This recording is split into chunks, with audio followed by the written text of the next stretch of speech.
here we have a fairly simple looking problem that is actually a little bit more complex than it seems at first. So we're asked to find the pH of a 1.20 mole per liter solution of baking soda, which is NaHCO3. Now, in this, if this were a strong base, we could just take the concentration, calculate the pOH, convert it to pH. However, we can't do this here because baking soda is a weak base instead of a strong base. So the basic chemical in this is going to be HCO3 minus. The sodium isn't going to be involved at all. The base is going to be our bicarbonate ion. It's going to react with water.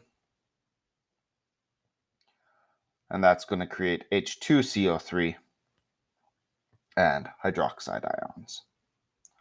All of this, of course, is aqueous and liquid. So we can see right away here that this looks very similar to our acid calculations, and indeed it is. As well, first thing that we need to figure out is we're going to need to figure out what our Kb is. Now, we aren't given Kb's directly, but we are given the Ka of the conjugate acid. So the Ka of H2CO3 is equal to 4.5 times 10 to the negative 7. We can take that number with Kw and calculate what our Kb should be. So Kw is, of course, 1 times 10 to the negative 14. We can divide Kw by the Kb, because one way to solve for Kb is just Kw divided by Ka.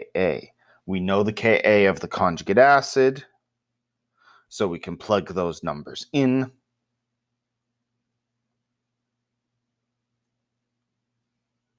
Remember as well that the capital E is just an abbreviation for times 10 to the power of. So 4.5 e to the negative 7. If you are using the e, though, don't get confused with lowercase e, which is an actual value. That gives us Kb of 2.2 times 10 to the negative 8.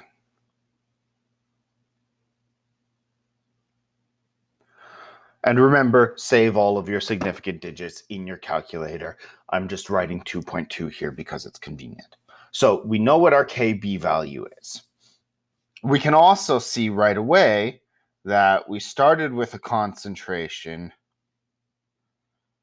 of 1 2/10.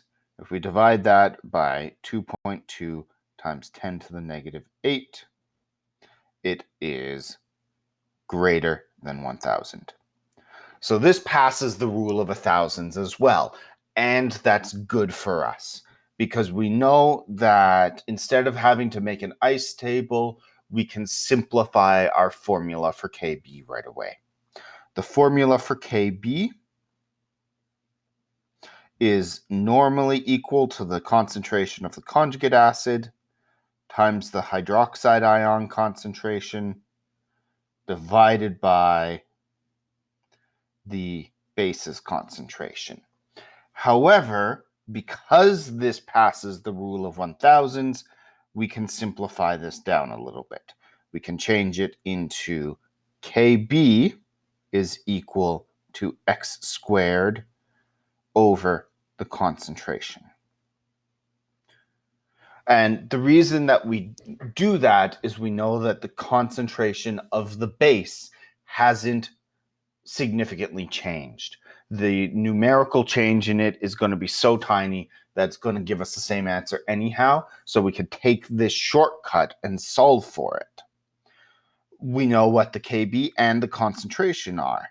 The Kb is equal to 2.2 times 10 to the negative 8. That's going to be equal to x squared over 1 2/10 of a mole per liter.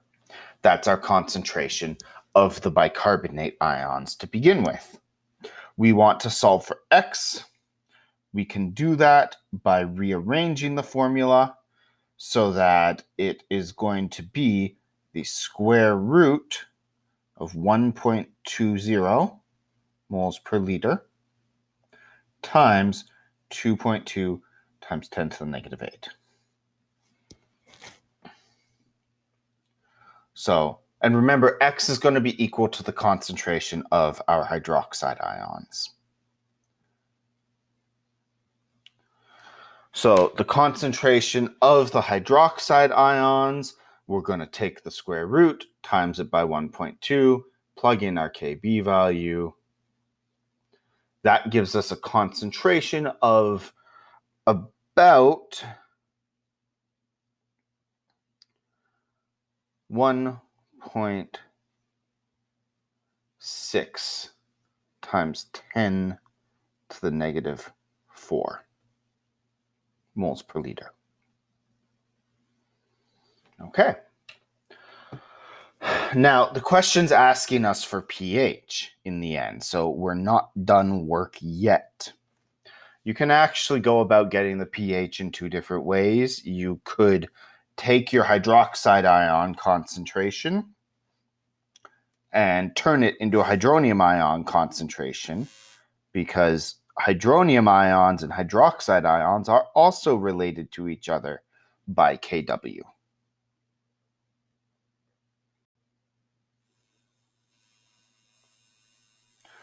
The hydronium ion concentration times the hydroxide ion concentration is always equal to Kw. So you can get hydronium ions by taking Kw and divide it by the hydroxides. Other way you could do it is you could also calculate the pOH first. pOH is going to be equal to the negative log of the hydroxide ion concentration. Both of these methods are valid. It doesn't matter which one you use. So if you want to calculate your hydronium ions, first you're going to do 1 times 10 to the negative 14 divided by 1.6 times 10 to the negative 4.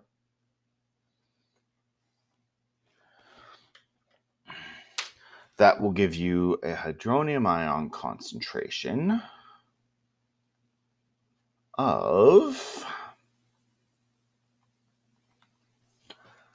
6.1 times 10 to the negative 11.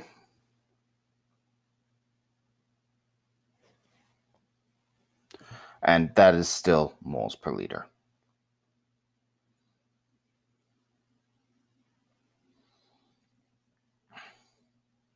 From there, you can take the negative log of that, because pH is negative log of the hydronium ion concentrations.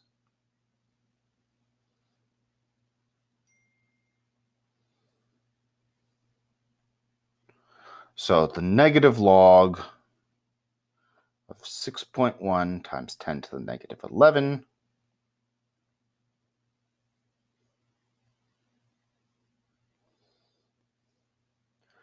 and that will give you pH of 10.21. Remember, with pH, we're counting significant digits after the decimal. So we have 2 significant digits here. And that makes sense because we know that this is a base. If we want to do this the other way, we kind of just do it in reverse. First, we're going to calculate the pOH. So the pOH is going to be equal to the negative log of 1.6 times 10 to the negative 4.